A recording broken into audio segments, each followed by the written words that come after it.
Hi, everyone. Welcome to the Perspective with Viv podcast. My name is Viv, and welcome to the show. So, today's title is S for Softness, and it's Softness in Men. And I'll be sharing this episode with a special guest, Jason Lange. Hi, Jason. Hi, so glad to be here. Thank you. It's my pleasure. So before we start, I'm going to read your bio and then I'll go straight into the questions. So Jason is a men's embodiment coach, group facilitator, and evolutionary guide. He helps men drop in and wake up to deeper clarity in their life's purpose and relationships. He believes every man should be in a man's group for the growth and support opportunities they provide. So thank you once more. I'm super excited to ask you these questions and you let me know how you feel at the end. Okay.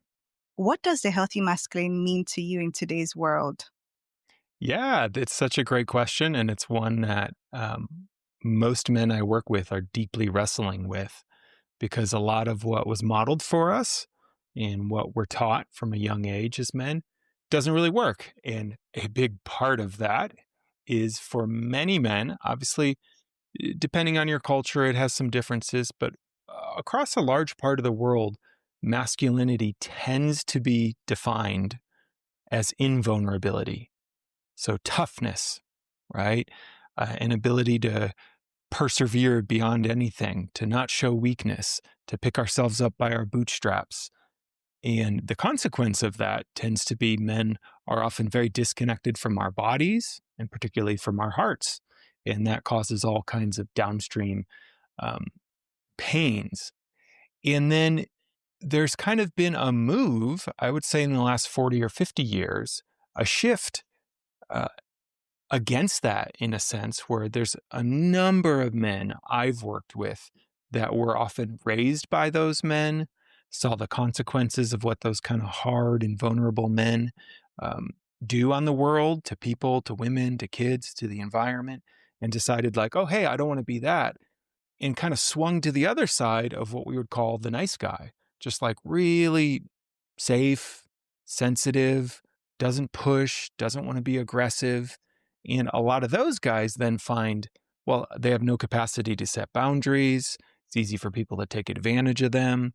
And so the work for men these days is to integrate and, as I would say, evolve beyond that. Of what does it mean to be a man who is connected to our bodies, our hearts, our power, our desire, our ability and capacity to say no with firmness, but also to be open.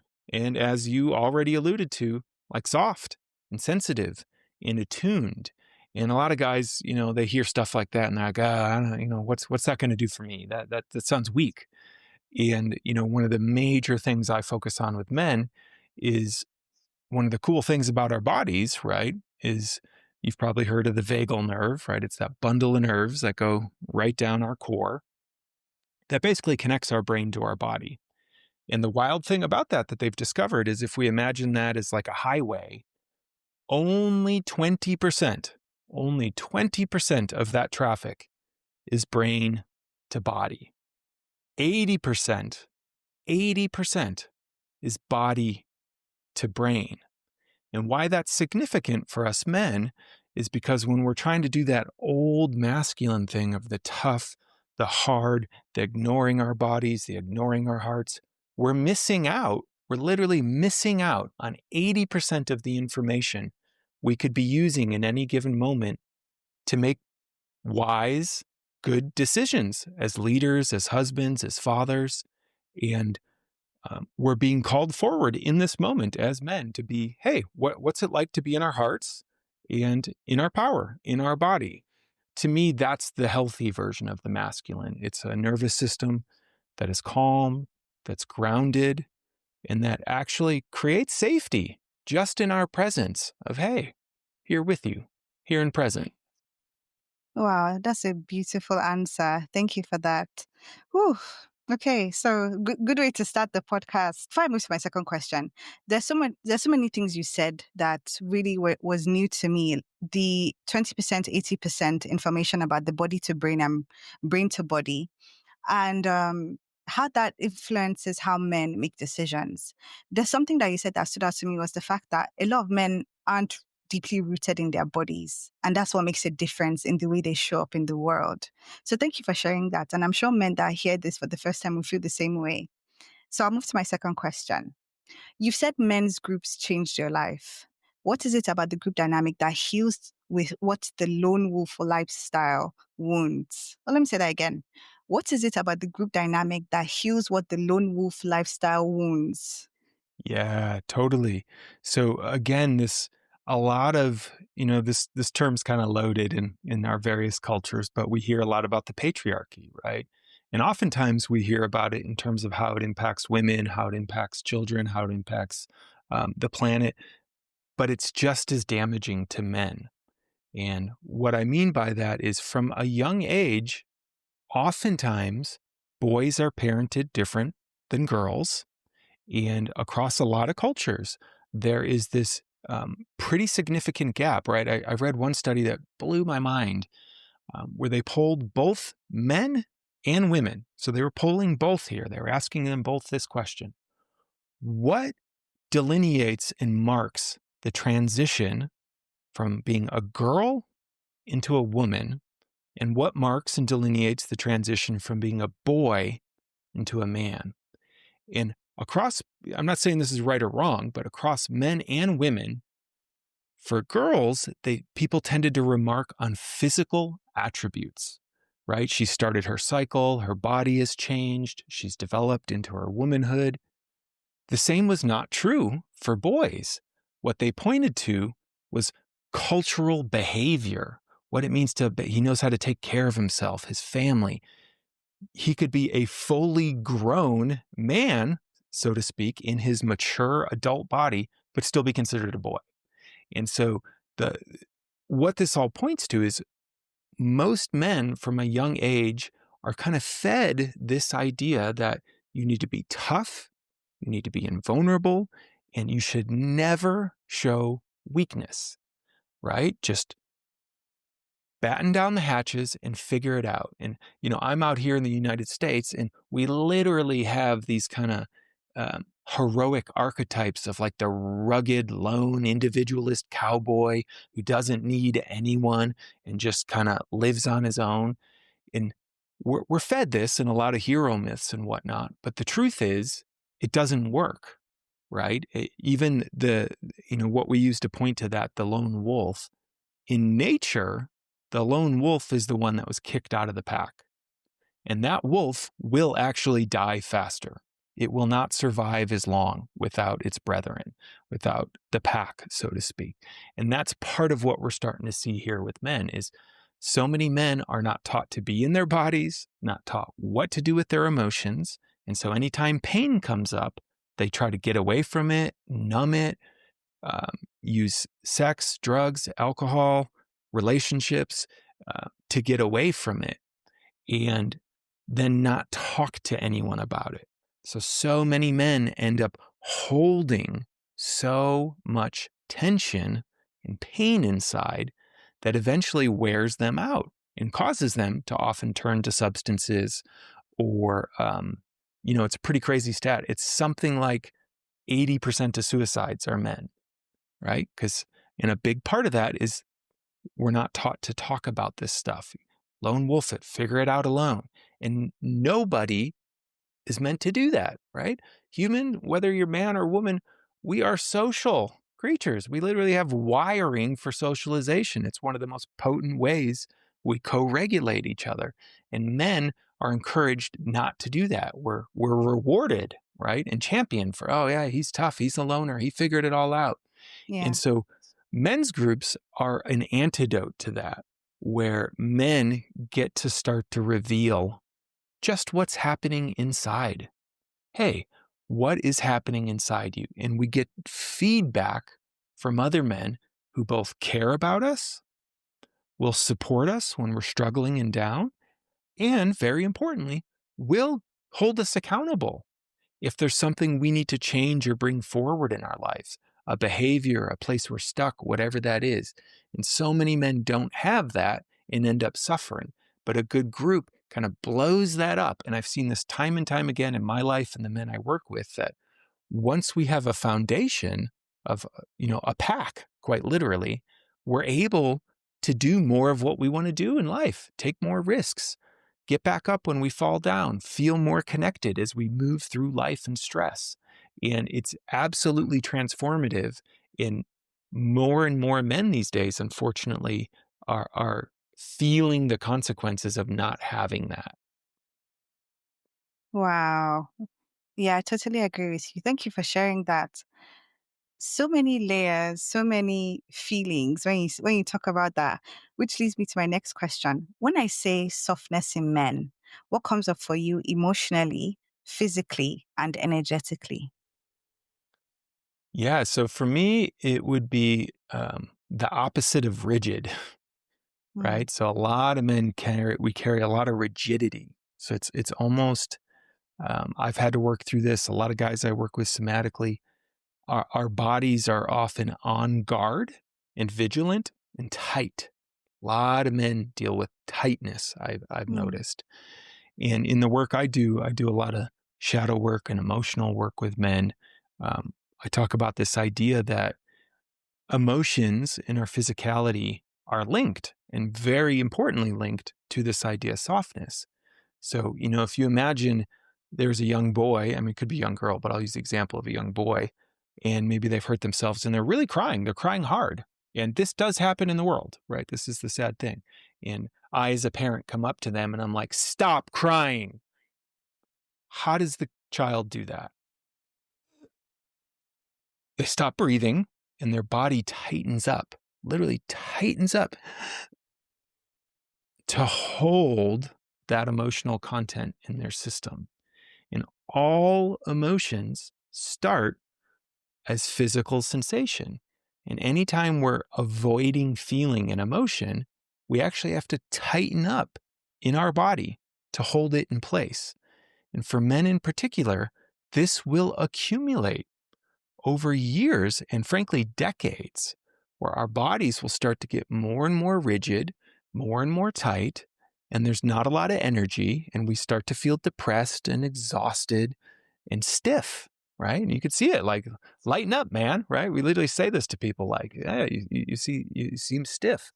And so softness is the process I have seen, particularly, of once men learn to just be with their emotions, breathe more deeply, their bodies start to let go and actually relax. And it is an incredible thing I've gotten to witness to actually see a man's face transform.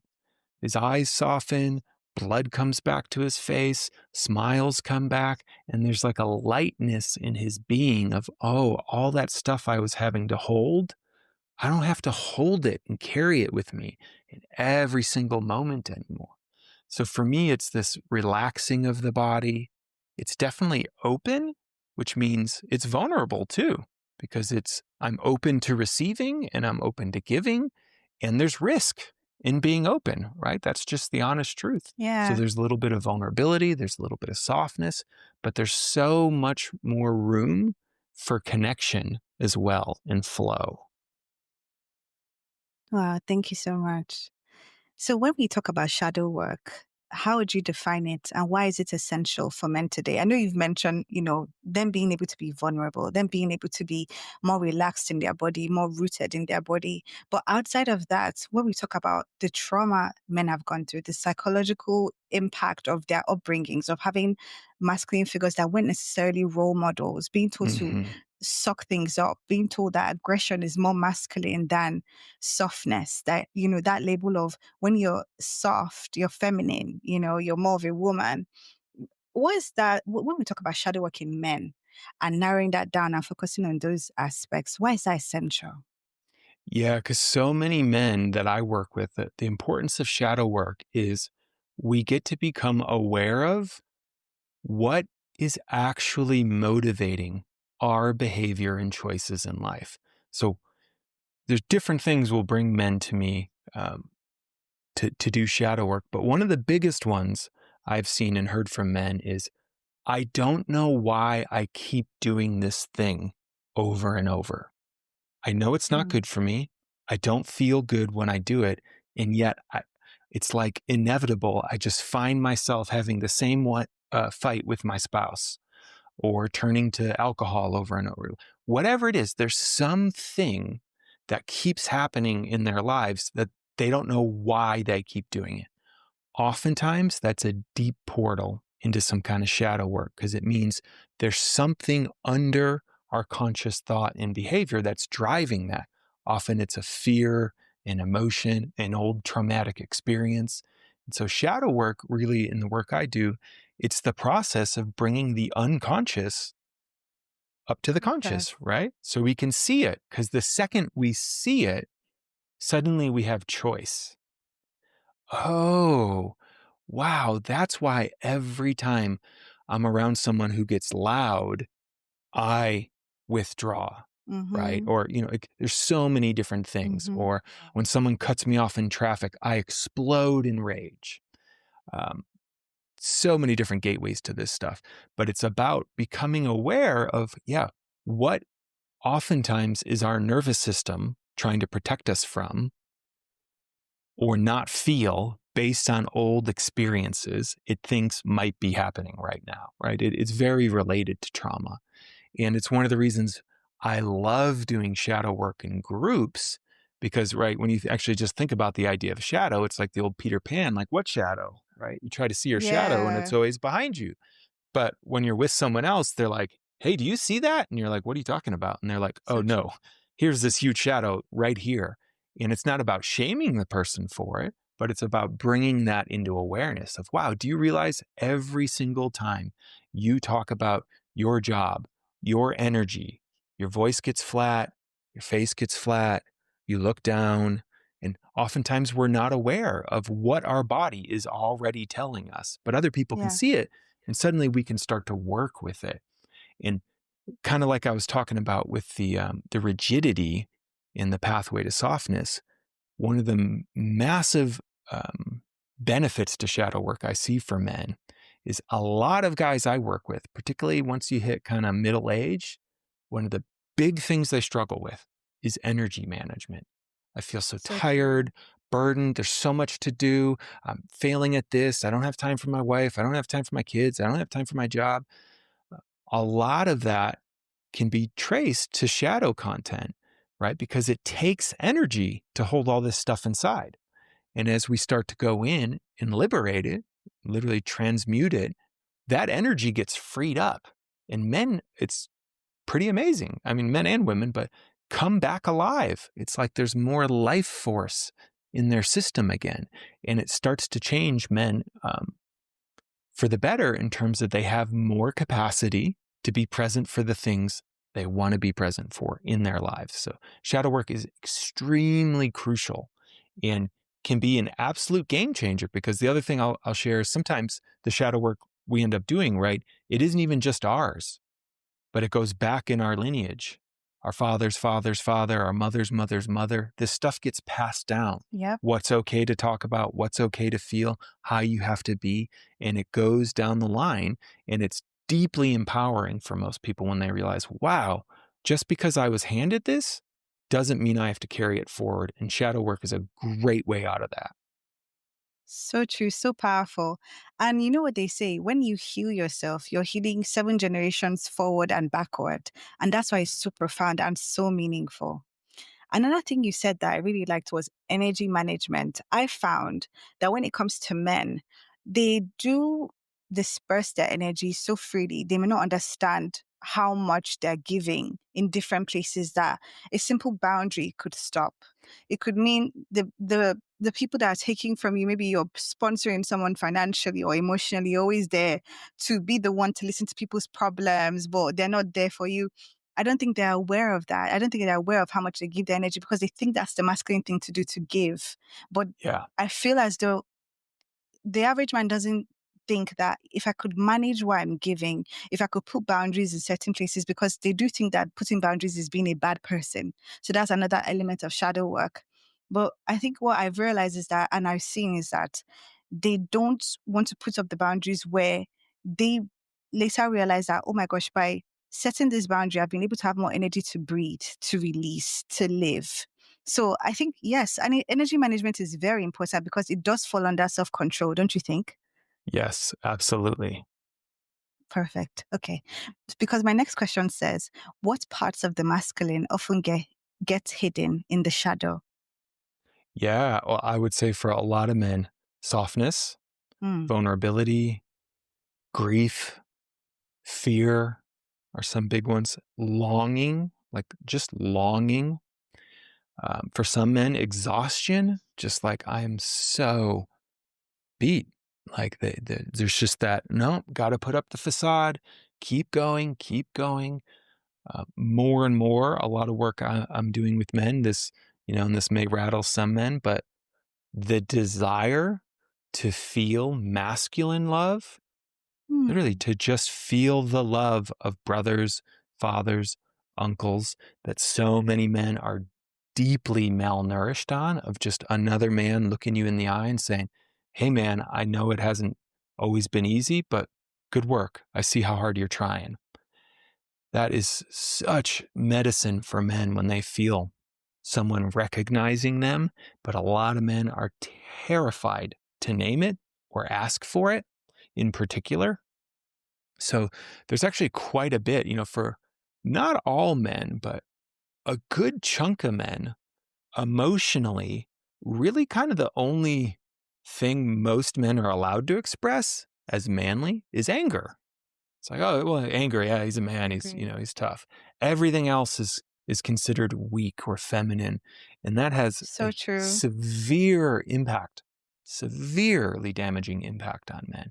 So it's really just a lot. In a lot of ways, it's our interiors as men that, just having interiors, that you have an inside, you have feelings, you are impacted. Even another one I've also been pretty amazed by is sensitivity. Is there's this idea of, men aren't sensitive, women are more attuned, and there are many men who are profoundly sensitive, but again are kind of encouraged to not share that side of themselves, and then they kind of have to hide it and like toughen up their exterior to pretend like it's not there. But in the right environment, when they're allowed to bring that forward, it's incredible how attuned they are, how much they feel, and how much better they feel when they're not resisting that. Definitely. Yes. And I've seen that in person. So many things to take from what you've said. I love the concept of men having other friends or friends that they can connect with that are male, men that are in tune with themselves, and therefore being able to say to another man, I see you. Are you open to talk about this? I Yeah. love seeing male friendships bloom because I know that there's a certain level of sensitivity and emotional connection they must tap into in order to have friendships that are thriving or budding friendship between another man. I think that that's a beautiful display of their softness and their sensitivity, being able to hold space for each other. Because when they are able to hold space for each other, it allows both people to heal. It also allows them to be able to lead other men in community because they see that dynamic. They see how they feed off of each other. They see how it allows the expression of authenticity, which most times involves vulnerability because they have that freedom of space and a safe space amongst each other to express that. It's so profound, it's so healing. So, yes. So, let's talk about how some men retreat in relationships. What do you notice about those patterns and what's usually underneath them, besides what you've said already? Because you have said the main thing, the lack of or inability to tap into their vulnerable aspect, which is a key aspect in the development of a man. Please tell me. Yeah. One of probably the biggest places I see this for men is around shame. Hmm. And so shame is one of the most challenging, damaging emotional experiences for a lot of men because there's this sense of like, I have to be enough. I have to do more. I have to measure up to, this definition of what it means to be a man. And the consequence of that, I see time and time again, right? I literally work with men who pay me to be their coach, who join my men's groups. And sometimes, we'll be deep into something. I won't hear from them for like a week or two. And then eventually, I'll kind of be poking them like, hey, how's it going? I haven't heard from you. And then they'll reach out and they'll be like, oh, actually last week was the worst week of my life. I had a really hard time with X, Y, or Z. And I'll be like, oh, wow, I'm so sorry to hear that. You're literally paying me to help you. And you didn't talk to me for a whole week.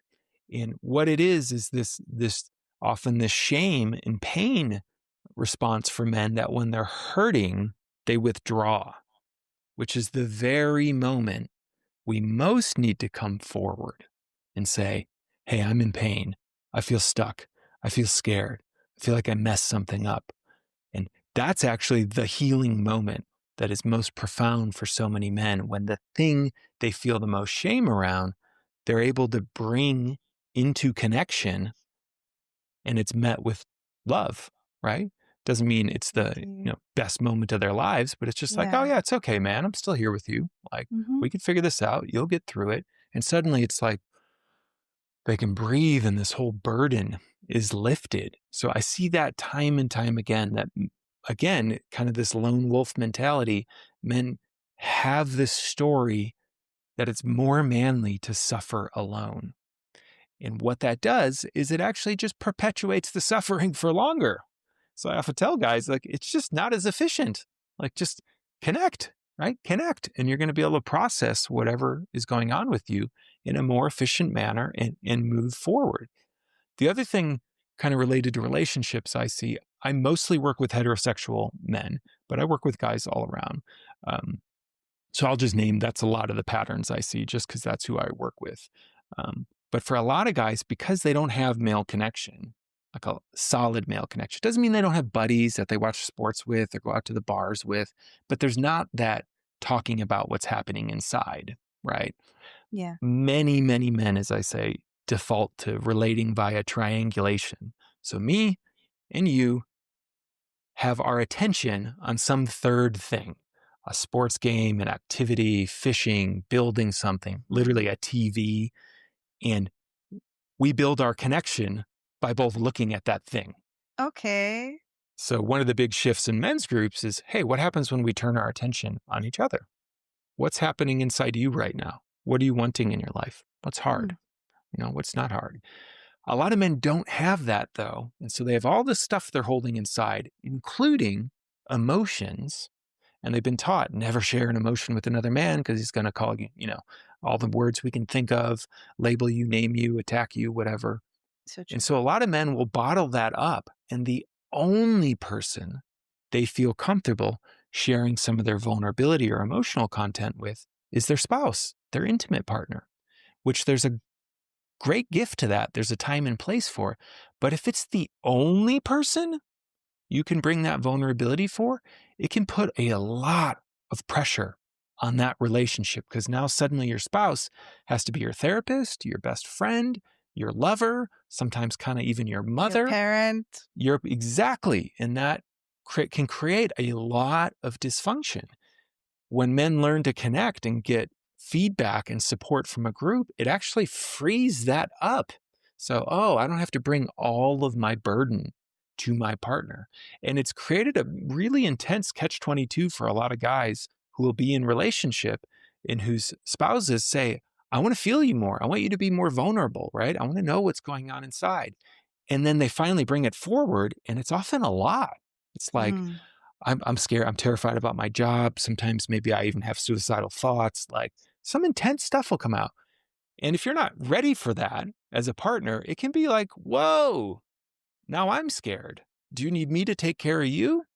And then the man feels shame for bringing his vulnerability forward. So what I've seen is the exact same emotional content and share. If it's being held by your group of men, it feels so different. It's, yeah, I'm struggling with my job. My men are really helping me figure it out. It's tough right now. And I just wanted you to know what's going on for me, right? Suddenly there's not that pressure of, I need you to fix it.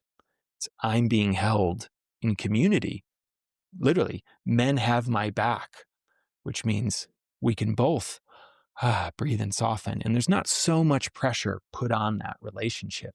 And last thing, I'll share with that is a lot of guys, because they are so lonely when they don't have enough male connection, they will end up getting into relationships that aren't necessarily the healthiest for them, Mm. right? Where they are overextending with a partner who doesn't treat them well, takes advantage of them, whatever that might be, or, you know, settling in a sense. It's someone that doesn't really light them up, but they're just so terrified of being alone. They're like, oh, this is better than nothing. And what I've seen is men get resourced by other men is they actually become more discerning about, well, if I'm going to get into a relationship, I want it to be like awesome. I want it to feel good. I want to treat her well. I want to be into her or him, and vice versa. So it changes the kind of neediness around relationships to being something more additive than I'm trying to fill this hole in my heart. Because if we're already pretty full, literally, of love and connection from other men, it changes the role an intimate relationship has to play in our lives. Very true, very true. I like what you said about men having to connect through triangulation. That was very profound because, yes, we've seen it when they're Yeah. building something, fixing cars. They love to fix cars together in America. I've seen Yep. that a lot in movies, football games, all of that. And I never really thought about it. I was like, okay, yeah, that's just how men express friendship. But really, the truth is, we're using this thing to connect as an avenue. Can we face Yes. ourselves? That's very, very profound. Oh, wow. And yeah, I can see why a group is so vital to the development of a man emotionally. So, if we're still talking about relationships, what do you think? What do you think the feminine truly crave from the masculine, and how do men misinterpret that? Yeah. So what I teach around this is just deep presence. Hmm. So just literally, I'm here with you Okay. right now. My mind isn't elsewhere. I'm not trying to change the moment. I'm here. And I'm not afraid of what you're feeling. I'm not afraid of what I'm feeling. There's deep breath, and it's like it's magnetic when a man, I mean, really anyone, but a man in particular, has this sense of presence to him of like, wow, I feel more being in the room with this person. My nervous system downshifts and regulates, and it's that presence, paradoxically, that often can actually get us the things that a lot of men think they have to have So to get a true. woman. So it's like, oh, I need to have a lot of money or a high paying job or a hot Yeah. girlfriend. That's all the surface stuff. And there are some people, there's shallow men, just like there's shallow women. Sometimes someone's just like, yeah, I want to see how big his bank account is. Just like some men are True. like, I just need to see she has a certain body. Most Mm-hmm. people aren't like that, though. Most people, it is this deeper thing in that, there are plenty of men who have lots of money, let's say, are very successful and are absolutely terrible husbands, boyfriends, etc., because they don't have this capacity to be present. They're stuck up in their heads, overthinking things, overworked, exhausted, whatever that might be. And I've done co-ed work before. My wife works with women, and Okay. it's not a theoretical thing, right? We can Mm. see, like, you can literally put a man in front of another man, even doesn't even have to be a woman. And if they start to breathe deeply, relax into their body, get very present, have a nice solid posture, it changes the people they're around. Everybody will soften, breathe Mm. deeper, sink into the moment a little bit more. That's the currency, I would say, that the masculine can really bring is deep and profound presence, a being with whatever is happening in the moment, not trying to get away from it, which is what most men are constantly doing, trying to change the moment. Oh, you're upset? I'm going to help you feel better, right? Oh, there's a Mm. problem? Let me come and fix it, right? I want to get away from the tension in the moment. Deep masculine presence is just, I'm going to fully be here with you in whatever that might be. And when we experience it, right, I used to lead some group work in Los Angeles, and it would always blow me away. There would be people coming in who it was pretty clear had literally just had never had someone be present with them without an agenda in their whole lives. Just like, no, I'm just here with you, That's profound. breathing with you, and Mm. there's a huge downshift and often relaxation and softening in the nervous system when we can feel someone is with us. So a lot of guys confuse it and think, oh, I got to have a certain job or pay or flashy car, or all this external stuff, which, it's important to be able to take care of yourself and have some stability. I'm not saying, none of that matters, but what matters so much more profoundly is this capacity for presence. and this ability for men to really drop into that, which can then, again, it's different in different cultures and all around the world, but a lot of women these days are struggling because they've had to step so much into the kind of outer masculine, agentic, getting shit done, taking care of the kids, working their job, Yep. paying the bills, grind, grind, grind, that when a man can hold that presence, and even if it's just for a few breaths, they can just soften. Like, it's a Yes. tremendous gift because she just gets to feel her body, her softness. And that is what a lot of women are craving. And right. And the thing for both men and women, I think, these days is, again, part of the challenge is we're both being asked to do more, to have the Mm. fluidity, to sometimes be out there and be doing stuff and be in our kind of go mode. And sometimes we have to all be able to soften and feel and slow down and share vulnerably. And the being able to shift back and forth is a real capacity most of us are deeply uh, undernourished and undertrained in. And to tie it all together, what I found is when men are in a group, paradoxically, it allows us to soften more into our feminine energy of, oh, I don't have to have it figured out. I don't have to have an answer right now. I can be messy. I can just feel what's going on in my body. Nobody needs anything from me. And the other men can hold us. Paradoxically, what that allows for is then we get to go out into the world and it's much easier to hold other people, to be like, hey, I got you. It's okay. I got people holding me, so I can hold you. And we both have to do both, frankly. I definitely agree with what you've said. And what you said is equally as powerful as everything you've been saying from the beginning. With us, men and women, we do have to find that balance between our masculine and feminine energies. That's the whole thing, the yin yang. We both we have both energies within us, so it's not like Yes. as a gender you have to express more masculine energy. It's about finding your balance, and then I feel like the balance in a man shows in his presence, his ability to be present with you. So, from personal experience, I can say that being in the company or being around somebody that is present as a masculine in our dynamic has allowed me, can be classified as more of a masculine woman because I'm assertive, I'm out there, I'm doing things. I've always Hmm. been a doer to it's giving me space to explore that feminine aspect of me. Relax. Let things be done for you. You don't need to do things. And that's from me being told, I'm here. You don't have to do this. I'll do this for you. And that's new. I'm like, what? Like when you're a doer, oh my gosh, like I'm the kind of person that, okay, if I'm in my dynamic with my masculine, I'm walking in front and my masculine is like, hello, I'm walking in front. You're, so that's different. And I think that, like you said, presence, because being present with, I'm able to be present with aspects of myself that may not necessarily be comfortable being expressed because I've not had a conducive environment for that side to show.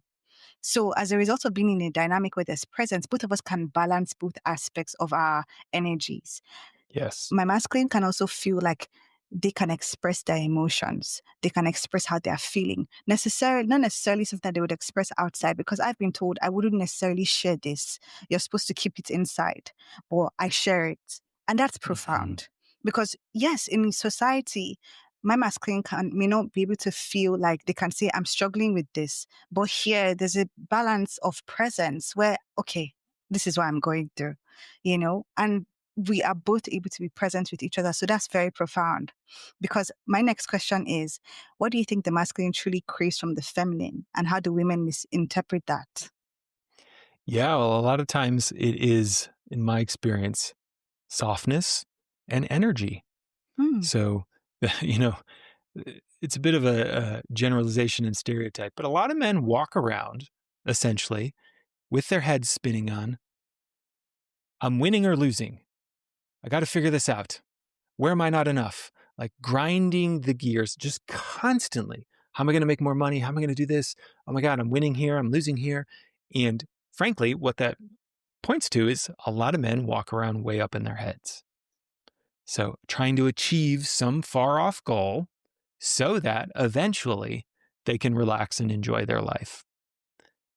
a great feminine partner, which again doesn't mean she has to be in this all the time, but who has that capacity in herself to slow down, feel in her body, connect to her sensuality, get really present in her own way, it will literally pull us men out of our heads into our bodies, into the moment of like, oh yeah, right. Sometimes, literally, sometimes, my wife will just come put her hands on my shoulder.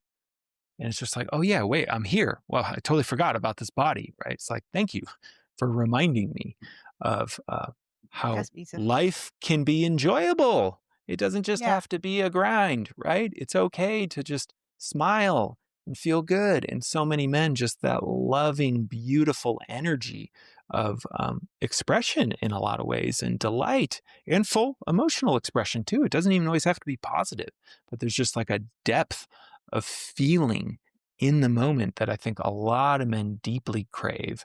And it is a type of energy, Um, for a lot of men, we do tend to be more visual in our attraction, and it is the kind of thing. Literally, most guys can feel this story. You're out in the world, all stressed about some, and a beautiful woman walks by, and it literally like, oh, whoa, that's right. I'm feeling something in my body. I have a body. Thank you. Like Mm, literally, her energy will remind us, hey, take a breath. Be happy to be alive. There's great things in the world. Feel that, yeah. right? And it's like, oh yeah, like, and the women, the feminine, it's everything beautiful, and that changes, right? Nature. A lot of men are so disconnected from that. It's the same thing as like seeing a sunset of, wow, this is beautiful. It's worth being alive.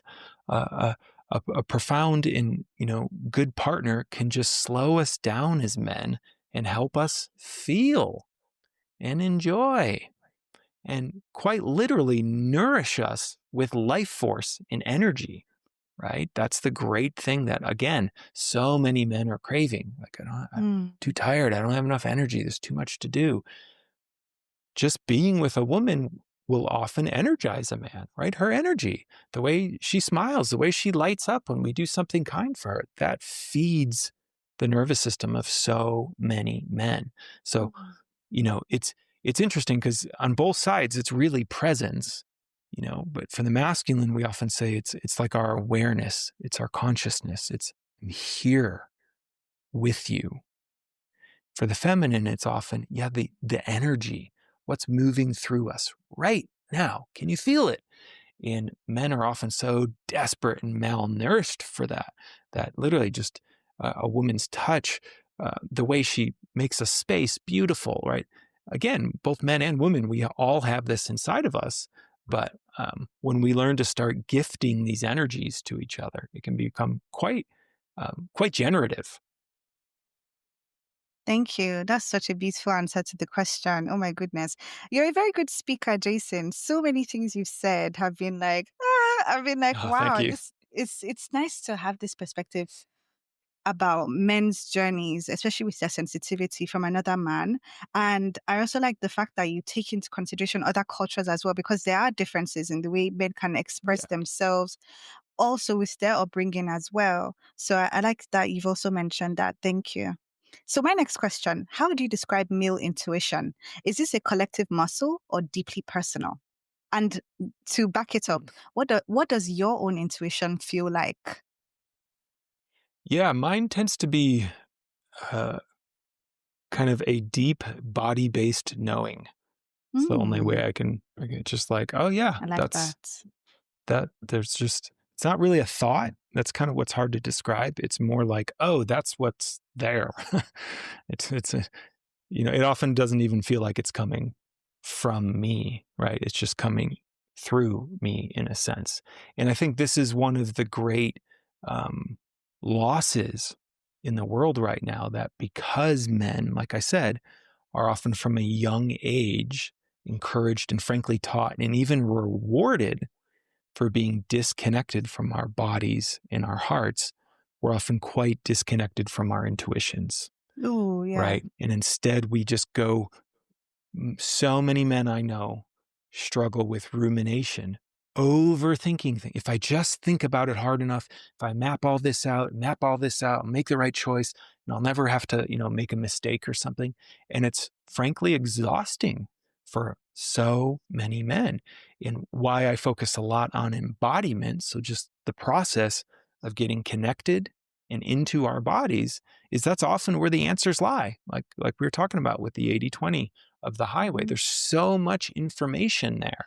You know, People call it our gut instinct, right? These things are real. They've done research.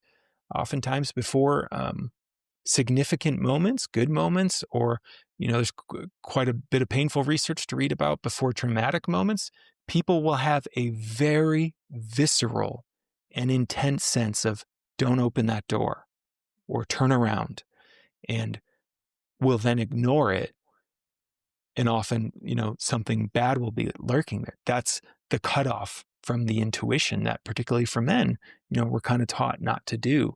And so, one of the main reasons I tell men, like, doing your work to soften and get in your bodies and get connected to your emotions and your kind of gut instincts, is it's going to make you a more capable human being. You'll be a more effective leader. You will have these, receive these kind of transmissions of, it's not so much that this is right or wrong when it comes to a decision. It's just like, oh, this is the one to make right now. And that's going to move my life forward. And whatever happens, then I'll get more information and I'll make another step. So I think male intuition, like I said, kind of like with the sensitivity, it's actually quite powerful when men learn to trust it and relax into it. It took me, some time to start to really attune to it, of like, oh, hey, underneath all the chatter, there's something else available if I take the time to get into my body and actually listen to it, right? Hmm. And so for me, it does tend to have kind of a deep body-based knowing. Beautiful. Okay. Thank you for that. So, what's your perspective on how sensitive men or men in tune with their emotions are perceived from men that aren't necessarily connected, and how you think society as a whole perceives them, but may not necessarily say? Yeah. This is the kind of culture of the patriarchy, I would say. And, we kind of call it the man box, that, oh, yeah, uh, again, if it's any emotion other than anger, and this is what's so awful, it'll be labeled as like more feminine when it's not really at all. It's just human experience. And so oftentimes those men will be seen as weak or labeled, certain words, and kind of looked down upon. Oh, he's a victim, or he just gets lost in himself. He's not tough. And I think it's changing, but it is still part of the culture. Most cultures, I would say. And again, why I love group work is it's been one of the most powerful ways I've seen in men's groups to interrupt that. Because what I'll often see, and this happens in a different couple of different ways, is, um, some men get to know each other. These are oftentimes like badass men who are doing cool things in life or have survived really challenging upbringings. And, we'll get to a part where they bring something forward that's really vulnerable, a deep fear, deep grief, perhaps. They might be in tears and they're still breathing. They're standing. They're not necessarily fully collapsed. They're just like, I'm here. And other men will have the experience of, oh, wow, I actually trust that man more right now. It's like incredibly courageous. I see him feeling what he's feeling. And it's literally like wakes guys up of, whoa, nobody told me this was possible. I mean, I'm allowed to have tears and I'm not weak. I'm actually stronger for it. And it starts to kind of update men's wiring. And even on the other side around anger, I've seen a lot of men be blown away by what happens when they see a man embodying healthy anger, which means he's fully in touch with it. But this is key, he feels completely safe. It's not out of control. It's not explosive. It's not aggressive. They're like, whoa, nobody told me that was possible either. I don't have to become a jerk or, you know, a tyrant of any kind. And it's this modeling of seeing men we trust and value come forward with their emotional expression. And at the end of it, we often, this is the paradox for so many men, we trust them more and we actually think they're even stronger. As it's like, wow, I can't believe you were so brave to bring that forward and feel that. I could tell how intense that was. And again, it's the beauty of group work to me is then it often inspires another man. It's like, whoa, if you can do that, I think I got something too, actually, and I want to bring it forward. And then the group starts feeding off each other, becoming more and more real, more and more authentic, going more and more deep, dropping the facade of the tough guy. And paradoxically, when you see a man fully step into his pain, what we tend to ascribe to him on the other side is toughness. Like, wow, you're a tough. Just like to actually see and feel in your nervous system what you experienced as a kid or over these last couple of years with your health challenge or depression or whatever that is. Like, you are so resilient. You're so strong. Um, so it ends up creating the much realer version of that thing I think all men think they're trying to portray by never feeling. And, I'll just share one of the things I sometimes say to the kind of macho guys is, tell me who's afraid. Who's more afraid? The man who is terrified to touch his emotions or the man who just steps right into them? And then they're like, oh, wait, you're right. All that projection I have around tears or vulnerability, that's my fear. That's it. It's just I'm afraid to go there. And that will start to sometimes challenge guys in a friendly way of like, yeah, man, no, come on, let's be brave. Let's go in. Yeah. Wow. That's really cool. Um, even as you say, you share your perspectives on the journey of men, there's still something that I, as a woman, can take from this embodiment, being in my body, being connected to myself and listening to those nudges, holding space and being present, and also being able to tap into deeper elements of my vulnerability as well. So I love that it's a collective journey. But as I said before, every man and woman has a masculine and feminine energy within them. And it's about balancing both. It's about allowing the fears that we're afraid to, what's the right word? Attack. Let's use attack to step into the other side where we're more embodied, where we're more in our bodies, where we're more trusting of who we are authentically, not who society says we should be. So I'm glad I've been able to see that from a male's perspective. This has been so profound. My last question is one in which I'd love for you to paint me a picture. What does a true healthy man look like to you? Alone, in a relationship with others, and in their friendships with each other? Yeah. Alone, it's about knowing how to take care of yourself. And Hmm. quite simply, many, many men neglect themselves and their bodies. So, oh, hey, maybe I shouldn't stay up late tonight or do this thing, but I'm going to take care of myself and get some sleep or eat well or take a day off and go sit under a tree. Like some very basic things to rejuvenate oneself. So, just a capacity for self care and also a capacity for being kind to oneself. So many men I know have such incredibly brutal inner critics and that shame themselves if they make a mistake or if they don't do something perfectly. There's like a real aggression that they'll even aim at themselves. So it's like a self kindness and a capacity to take care of oneself, I think, is one thing I see in men. And in community and relationships, it's um, inability to open and soften, like we've talked about, to actually connect and reveal what's going on inside so that ideally the people around you will reveal what's going on inside and you feel connected. And connection is one of the greatest medicines, I think, in the planet, in the world, right? Just the feeling of I am connected, I see you, you see me, and we don't have to be anything other than we are right now. So men starting to do that in community and, particularly in male relationships, just it's a simple but profound one, learning to ask for help. Hey, I need some help, So true. right? I need some help literally moving this couch, or I need some help. I feel stuck with my girlfriend. I need some help finding a job, whatever it is. I need some help. So many men, again, this toughness, figure it out yourself. I used to do this kind of stuff all the time. Okay, I Hmm. can't, I'm too embarrassed to name this. So I'm going to try to figure it out. And I'll spend days, weeks, months trying to figure something painful out that literally No joke. Sometimes I could just ask someone and they could answer in 2 minutes. Mm. Like, oh, yeah, here, you just got to do this. Oh, okay.